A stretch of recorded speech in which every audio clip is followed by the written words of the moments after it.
کوثروں کے مالک، اے جنتوں کے وارث، پیاسے ہی جانے والے تجھ کو سلام پہنچے۔ مومنین کرام، جشن انواری شبان 29 مارچ رات بعد از نماز مغربین قصر عمران باب العلم میں جلسہ مسرت ہے، جس میں علامہ ذاکر اہل بیت علی احمد جویہ، علامہ عرفان عباس قمی، ذاکر اہل بیت نوید عاشق، ذاکر اہل بیت یاسر رضا جنڈوی اور دوسرے ذاکرین فضائل معصومین علیہم السلام بیان فرمائیں گے۔ 29 مارچ بعد از نماز مغربین قصر عمران باب العلم، وہاں پہنچ کر جلسے میں شامل ہو کر ثواب دارین حاصل کرے۔ شبان یہ جو گزر رہا ہے، اس کی یکم کو حضرت زینب کبریٰ سلام اللہ علیہا کی ولادت با سعادت ہے جو گزر چکی ہے۔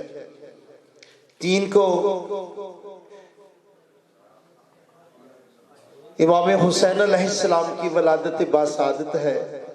4 کو ملک وفا کے تاجدار، لشکر حسینی کے علم بردار غازی عباس علمدار کی ولادت با سعادت جو گزر چکی ہے۔ 7 شعبان کو کربلا کے دلہا فرزند شہزادہ سبز و قبا حضرت قاسم ابن حسن علیہ السلام کی ولادت با سعادت۔ 11 شعبان کو شبیہ پیغمبر امام حسین کے نور نظر شہزادہ علی اکبر علیہ السلام کی ولادت با سعادت ہے جو آنے والی ہے۔ 15 شعبان کو جمال عین مصطفیٰ یوسف زہرا حجت خدا فخر انبیاء کا ظہور مبارک ہے۔ میری دعا ہے کہ آپ کو ان تمام ذوات مقدسہ کی ولادت با سعادت کے اس مبارک موقع پر اللہ تعالیٰ زندگی میں ان کی زیارت اور آخرت میں ان کی شفاعت نصیب ہم سب کو اللہ تعالیٰ فرمائے۔ اور امام حسین علیہ السلام کی شان میں ایک ربائی پیش خدمت ہے۔ جو بھی جل رہا ہے وہی زار زار ہے۔ یہ شبان کا مہینہ ہے۔ جو بھی جل رہا ہے وہی زار زار ہے، شبان منکروں کے لیے ذوالفقار ہے۔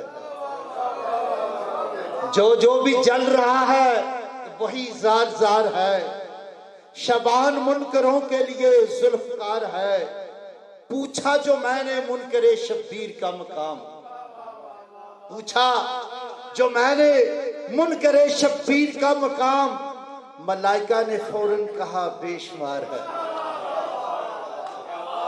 جو بھی جل رہا ہے وہی زار زار ہے، شبان منکروں کے لیے ذوالفقار ہے۔ پوچھا جو میں نے منکر شبیر کا مقام، فوراً ملائکہ نے کہا بے شمار ہے۔ آ گیا شبان، خوشیوں کے زمانے آ گئے۔ بآواز بلند صلوات اللہم صلی علی محمد۔ ایک اور امام حسین علیہ السلام کی شان میں ربائی پیش خدمت ہے 3 شعبان کے حوالے سے۔ رسول بھی مسکرا رہے ہیں، علی بھی خوشیاں منا رہے ہیں۔ رسول بھی مسکرا رہے ہیں، علی بھی خوشیاں منا رہے ہیں۔ بطول کے گھر میں آج جشن امام حسین آ رہے ہیں۔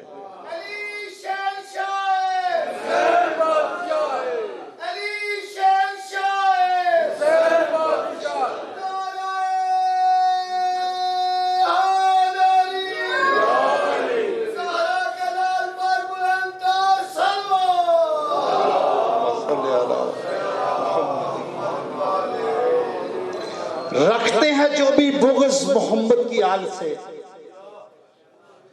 رکھتے ہیں جو بھی بغض محمد کی آل سے، جنت کو دے نکال وہ خواب و خیال سے۔ اسلام کی ہوئی ہے حقیقت میں پرورش، عمران کے لہو سے ختیجہ کے مال سے۔ حق کے لیے موت بھی تو قبول ہے، حق کے لیے موت بھی آئے قبول ہے، یہ محمد کی آل کا پہلا اصول ہے۔ ہم ان کے ڈر سے ماتم شبیر چھوڑ دیں، یہ تو یزیدیوں کے مقدر کی بھول ہے۔ ہرگز نہ مٹ سکے گی عزادار یہ حسین، ہرگز نہ مٹ سکے گی عزادار یہ حسین، یہ حق کا فیصلہ اور دعائے بطول ہے۔ میں ملتمس ہوں علامہ سید منیر حسین شیرازی صاحب سے، وہ آئے آ کر ذکر فضائل المصائب۔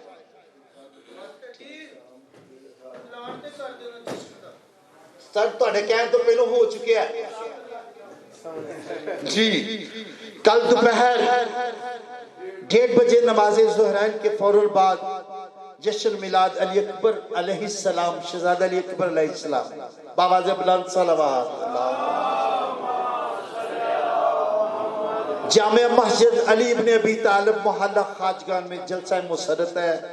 نماز بھی ادا کریں اور جلسے میں شامل ہو کر اس جلسے کے بعد نیاز بھی کھائیں شہزادے کی، اور اپنے لیے اور اپنے مرحومین جو اس دار فانی سے رحلت فرما گئے ہیں، خوشی کے موقع پر اس بارگاہ رسالت میں دعا گو ہوں، دعا کریں کہ انشاءاللہ آپ کے لیے بھی اور آپ کے مرحومین کے لیے بھی ہمارے لیے یہ باعث مسرت ہے کہ ہم دعا کریں اور وہاں سے انشاءاللہ قبول ہوگی۔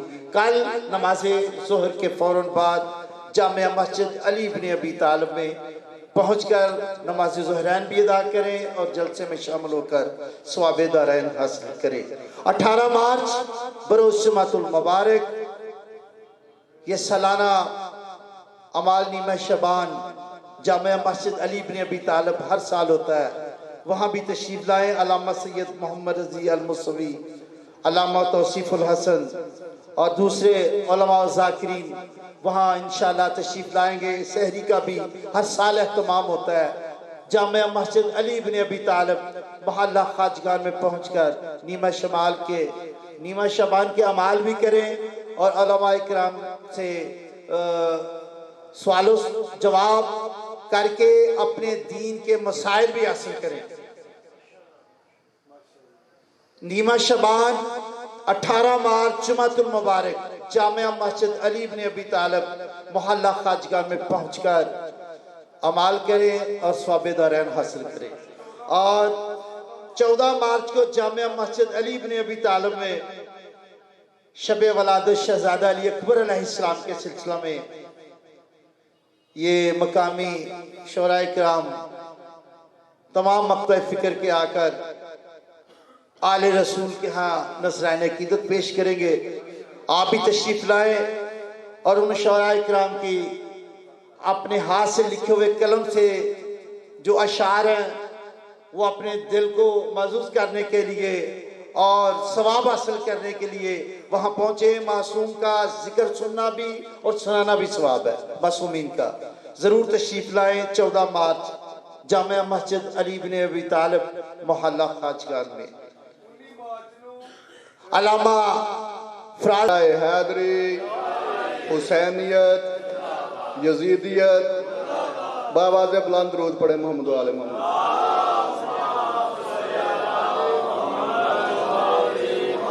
جان محترم، بالکل مختصر سے وقت کے لیے علامہ صاحب تشریف لا چکے ہیں، ان کے اور آپ کے درمیان میں حائل نہیں ہونا چاہتا، بس اتنا کہنا چاہتا ہوں کہ دنیا کے اس وقت جتنے بھی فرقے ہیں، ہر فرقہ یہ چاہتا ہے اور دعویٰ کرتا ہے کہ میں جنت میں جاؤں گا۔ اگر کوئی نمازیں پڑھتا ہے اس لیے کہ میں جنت میں جاؤں گا، حج کرتا ہے اس لیے کہ میں جنت میں جاؤں گا، روزے رکھتا ہے اس لیے کہ میں جنت میں جاؤں گا، ناڑ کی ٹوپی پہنتا ہے اس لیے کہ میں جنت میں جاؤں گا، کاہو کی تسبیح پکڑتا ہے اس لیے کہ میں جنت میں جاؤں گا، مسجد میں اعتکاف اس لیے کہ میں جنت میں جاؤں گا، داڑیاں اس لیے کہ میں جنت میں جاؤں گا، عزاداری اس لیے کہ میں جنت میں جاؤں گا، تراویاں اس لیے کہ میں جنت میں جاؤں گا۔ ہر بندہ چاہتا ہے کہ مجھے جنت ملے، جنت ملے۔ تیری نمازیں اس لیے کہ تجھے تجھے جنت ملے، حج اس لیے کہ جنت ملے، روزے اس لیے کہ جنت ملے، اعتکاف اس لیے کہ تجھے جنت ملے، حج اس لیے کہ تجھے جنت ملے، پھر بھی اللہ جانے ملے، پھر بھی پتہ نہیں ملے یا نہ ملے۔ اگر جنت چاہتے ہو تو قرآن نے کہہ دیا اِنَّا هَدَيْنَاهُ السَّبِيلَ اِمَّا شَاكِرًا وَإِمَّا كَفُورًا۔ ہدایت کا رستہ اللہ نے تمہیں بتا دیا ہے، اب تمہاری مرضی ہے، چاہے شکر کرو چاہے کفر کرو، پوری ذمہ داری سے۔ دو ہی رستے ہیں، ایک حق والا رستہ ہے، فیصلہ تم پہ، ایک حق والا رستہ ہے، ایک باطل والا رستہ ہے۔ میں اپنے لفظوں کا ذمہ دار ہوں۔ دو رستے ہیں، ایک حق والا رستہ، ایک باطل والا رستہ۔ تم چپ رہو، تمہاری اپنی مرضی۔ کیوں؟ مجلس میں ہر زبان نہیں بولتی، بولے گا وہی جس کا بولنا اس علی اور اس علی کو، بولے گا وہی جس کا بولنا، جس کی زبان اس علی اور اس علی کو پسند آئے۔ اور ہاتھ بھی ہر کوئی نہیں اٹھتا، ہاتھ بھی اسی کا اٹھے گا جسے وہاں سے خیرات ملے۔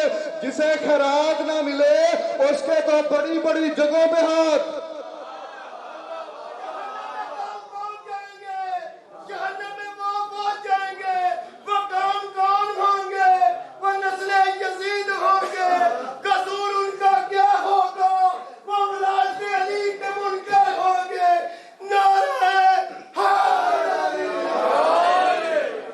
اب یہ تمہاری مرضی ہے، رستے ہیں دو، ایک حق والا رستہ، ایک باطل والا رستہ، فیصلہ تم نے کرنا ہے۔ پورے پڑھو قرآن، قرآن نے تمہیں دو رستے بتائے، دو رستے، قرآن سے دو رستے۔ اگر قرآن فیصلہ نہ کرے مجھے ممبر پہ آنے کا حق نہیں۔ دو رستے ہیں، ایک آدم کا رستہ، دوسرا ابلیس کا رستہ۔ ایک آدم کا رستہ، دوسرا ابلیس کا رستہ۔ بھائیو پوری ذمہ داری سے، ایک آدم کا رستہ، دوسرا ابلیس کا رستہ، ایک ابراہیم کا رستہ، دوسرا نمرود کا رستہ، ایک حابیل کا رستہ، دوسرا قابیل کا رستہ، ایک موسیٰ کا رستہ، دوسرا فرعون کا رستہ، ایک محمد کا رستہ، دوسرا ابو جہل کا رستہ، ایک علی کا رستہ، دوسرا دشمن علی کا رستہ، ایک حسین کا رستہ، دوسرا یزید کا رستہ۔ فیصلہ تم نے کرنا ہے کہ شبان کو منا کے حسین کا ذکر کر کے چاہے حسینی بنو،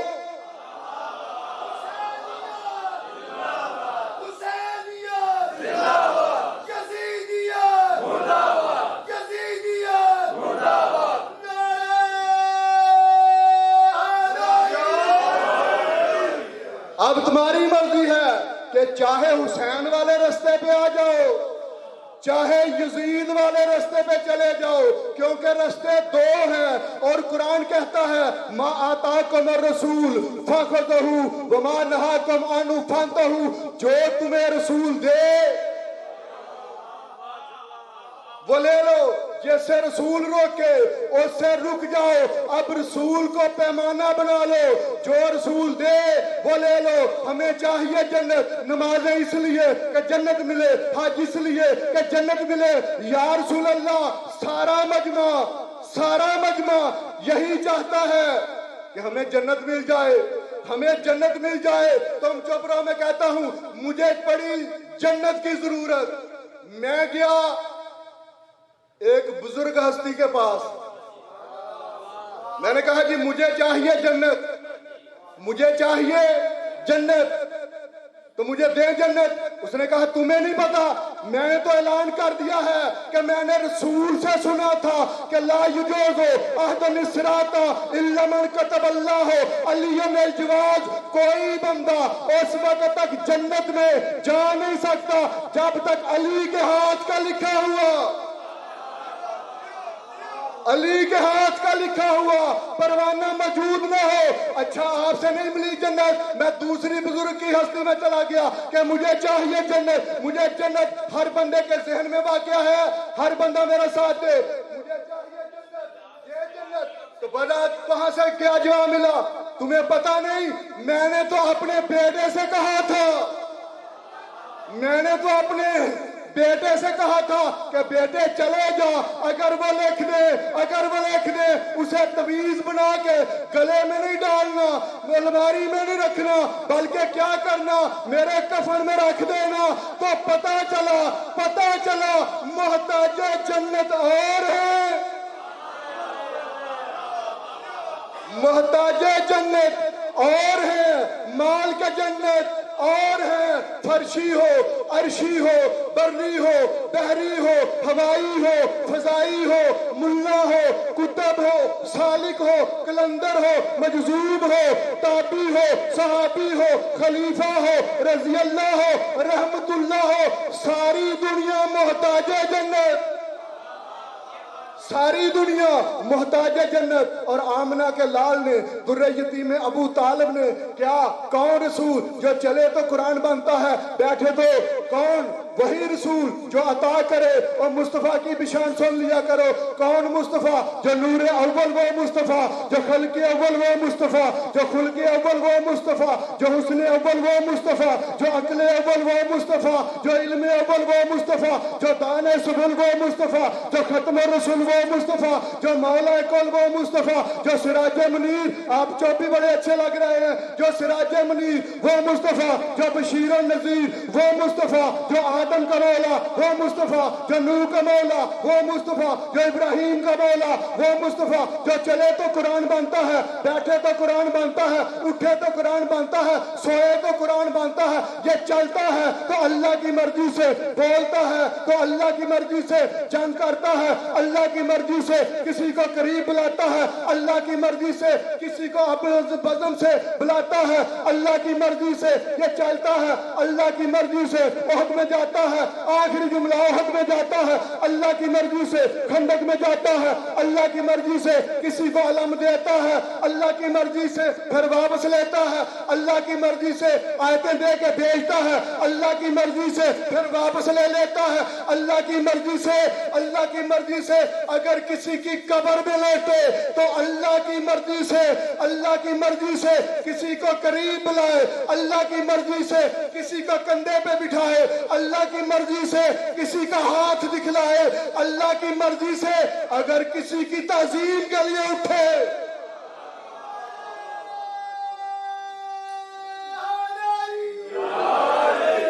اگر کسی کی تعظیم کے لیے اٹھے اللہ کی مرضی سے، جس کا چلنا بھی قرآن، بیٹھنا بھی قرآن، سونا بھی قرآن، اس مصطفیٰ نے کہا، اس مصطفیٰ نے کہ اگر جنت چاہتے ہو ادھر ادھر نہیں، الحسن والحسین سیدہ شباب اہل الجنہ، یہ صرف جنتی نہیں، یہ صرف جنتی نہیں بلکہ جوانہ نے، سارے پڑھے لکھے جوانہ نے جنت کے سردار ہیں، جوانہ نے جنت کے سردار ہیں۔ اور کسی گھر میں تمہیں بیٹا اچھا ملے گا، شاید اس کی ماں اچھی نہ ہو، ایک گھر میں بھائی اچھا ہو، دوسرا بھائی اس کا چور ہو، پوری ذمہ داری سے پوری کائنات میں یہ گھرانہ ایسا ہے، یہ گھرانہ ایسا ہے کہ خود جنتیوں کے سردار، بھائی جنتیوں کے سردار، باپ ولیوں کا سردار، نانا نبیوں کا سردار، ماں عورتوں کی سردار، بیٹا سجدہ کرنے والوں کا سردار، اب مصطفیٰ کو پیمانہ بنا لو، جسے جو مصطفیٰ بتائے ہم اسے وہی کچھ مانتے ہیں۔ اسی لیے کہ ساری دنیا محتاج قرآن، ساری دنیا محتاج قرآن، قرآن محتاج اہل بیت۔ آخری جملہ کہہ کے زحمتوں کو ختم، ساری قرآن کو تو مانتے ہیں نا، ساری دنیا قرآن کو تو مانتی ہے نا، قرآن اللہ کی کتاب ہے، اللہ کی کتاب ہے۔ اچھا آخری جملہ مجھے بتاؤ، یہ قرآن اللہ کی کتاب ہے تو زبور کس کی کتاب ہے؟ انجیل، توریت، یہ ساری اللہ کی کتابیں ہیں نا، اللہ نے بھیجی ہیں، یہ چاروں برابر ہیں نا جی؟ پاشا صاحب اللہ نے بھیجی ہے، ماشاءاللہ حق ہی ادا کر دیا۔ ہر بندہ کہے گا کہ قرآن کے ہوتے ہوئے، قرآن کی موجودگی میں نہ قرآن چلتی ہے، نہ زبور چلتی ہے، نہ انجیل چلتی ہے، یہ قرآن میں کیا فضیلت ہے؟ یہ رمضان میں نازل ہوئی تھی اس لیے تو تریت کس مہینے میں نازل ہوئی تھی؟ رمضان میں۔ انجیل نازل ہوئی رمضان میں، زبور بھی نازل ہوئی، یہ چاروں اللہ والیاں ایک مہینے میں نازل ہوئی، چاروں ہی ایک مہینے میں۔ لیکن ہر بندہ کہے گا جی قرآن افضل ہے، قرآن افضل ہے۔ قرآن کیوں افضل ہے؟ مختصر جی، یہ قلب مصطفیٰ پہ اترا تھا، قلب مصطفیٰ سے جو اترا تھا، نزل بروح الامین علی قلب محمد کے دل پہ جو نازل ہوا تھا، لا یمسہ الا المطہرون، نجس اسے چھو نہیں سکتا، اتنا پاک، تفصیل کا وقت نہیں، پھر زندگی رہی، اتنا پاک، انہ قرآن کریم فی مکتوب لا یمسہ الا المطہرون، یہ کتاب میں چھپا ہوا ہے۔ اچھا جو دل پہ نازل ہوا تھا، دل پہ، یہ محمد کے ہاتھوں سے ظاہر ہوا، آنکھوں سے ظاہر ہوا نہیں۔ قرآن اتنا پاک ہے، اتنا پاک ہے، جو دل پہ نازل ہوا تاکہ نجس سے چھو نہ سکے، تو جو محمد کے قلب پہ نازل ہوا وہ محمد کے چہرے سے نازل نہیں، داخل نہیں ہوا، آنکھوں سے ظاہر نہیں ہوا، ہاتھوں سے ظاہر نہیں ہوا۔ کہاں سے؟ محمد کی زبان سے، جو قلب میں نازل ہوا تھا زبان سے ظاہر ہوا۔ ہر بندہ کہے گا جی قرآن افضل ہے، قرآن افضل ہے۔ کیوں؟ قرآن محمد کی زبان سے نازل ہوا۔ پھر مان لینا جو کلام محمد کی زبان سے ظاہر ہوا وہ تو باقی کتابوں سے افضل ہے۔ جو کلام محمد کی زبان سے ظاہر ہوا وہ قرآن سے افضل ہے، انجیل سے افضل ہے، زبور سے افضل ہے۔ تو جو کلام محمد کی زبان سے ظاہر ہوا اس کا مقابلہ تو کوئی کتاب نہیں کر سکتی۔ تو جس نے محمد کی زبان چوسی ہو، جس نے محمد کی زبان چوسی،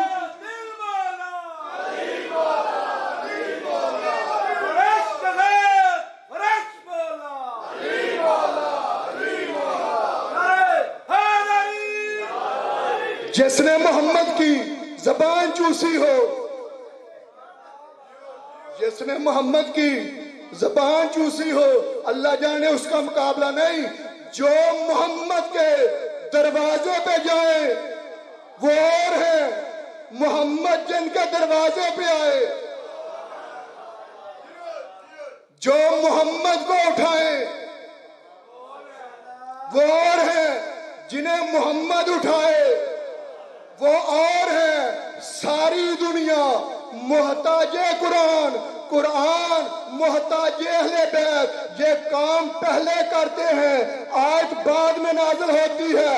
علی نے رسول کی تصدیق پہلے کی، والذی جاء بالصدق وصدق بہ اولئک المتقون کی آیت بعد میں نازل ہوئی۔ علی بطول کی شادی پہلے ہوئی، مرج البحرین یلتقیان کی آیت بعد میں نازل ہوئی۔ علی کا گھوڑا پہلے لڑا، والعادیات ضبحن فالموریات قدحن کی آیت بعد میں نازل ہوئی۔ میرے چپ دوستو، علی نے حالت رکوع میں انگوٹھی پہلے دی، انما ولیکم اللہ والرسول والذین آمنوا الذین یقیمون الصلاۃ ویؤتون الزکاۃ کی آیت بعد میں نازل ہوئی۔ علی کے گھر سے یتیموں مسکینوں اسیر کو روٹیاں پہلے دی گئیں، وَيُطْعِمُونَ الطَّعَامَ عَلَىٰ حُبِّهِ مسکینوں و یتیموں و اسیرہ کی آیت بعد میں نازل ہوئی۔ علی بستر رسول پہ، علی بستر رسول پہ پہلے سے، وَمِنَ النَّاسِ مَن يَشْرِي نَفْسَهُ ابْتِغَاءَ مَرْضَاتِ اللَّهِ کی آیت بعد میں نازل ہوئی۔ چادر میں پہلے لیا، انما یرید اللہ کی آیت بعد میں نازل ہوئی۔ اگر دنیا ان کو سمجھ لیتی تو رسول کی بطول بیٹی، رسول کی بطول بیٹی، مصائب کی ابتدا پہلی کربلا نہیں، مصائب کی ابتدا اسی دن ہو گئی تھی جب رسول کی بطول بیٹی واپس آئی. رستے میں بڑے بیٹے نے کہا اماں جب تو جانتی تھی کہ خالی واپس آنا ہے دربار میں کیوں گئی تھی؟ بطول چپ رہی، کوئی جواب نہیں. سنو گے عزادارو، آگے چھوٹے شہزادے نے معصومانہ سوال کیا، کہا اماں جب تجھے سوال کرنا آتا نہیں تھا، تجھے مانگنا آتا نہیں تھا تو دربار میں کیوں گئی تھی؟ عزادارو بطول چپ ہے، کوئی جواب نہیں دیا. جب بیت الشرف میں پہنچی، بیت الشرف میں آپ پہنچ گئے، میں آخری جملہ کہہ رہا ہوں، بیت الشرف میں پہنچی تو بیٹی ماں کو پہچان نہ سکی. بیٹی ماں کو پہچانتی کیسے؟ جب بطول گھر سے چلی تھی، کمر سیدھی تھی، بال سیاہ تھے. جب بطول واپس پلٹی، بالوں میں چاندنی آ گئی تھی. بڑی غور سے دیکھ کے کہا اماں آپ دربار اور اتنی دیر. اب بطول پہ آتی ہے، بیٹی ہر کوئی مجھ سے سوال کرے لیکن تو سوال اماں کیوں؟ کہا بیٹی اتنی سمجھ لے کہ دربار کی ابتدا میں نے کرائی. اجرکم اللہ، دربار کی ابتدا میں نے کرائی، انتہا زینب تجھے کرنا ہے. لیکن زینب میرے دربار میں اور تیرے دربار میں بڑا فرق ہے. جب میں دربار میں گئی میرے سر پہ چادر تھی، میرے ہاتھ کھلے تھے. زینب جب تو دربار میں جائے گی تیرے اللہ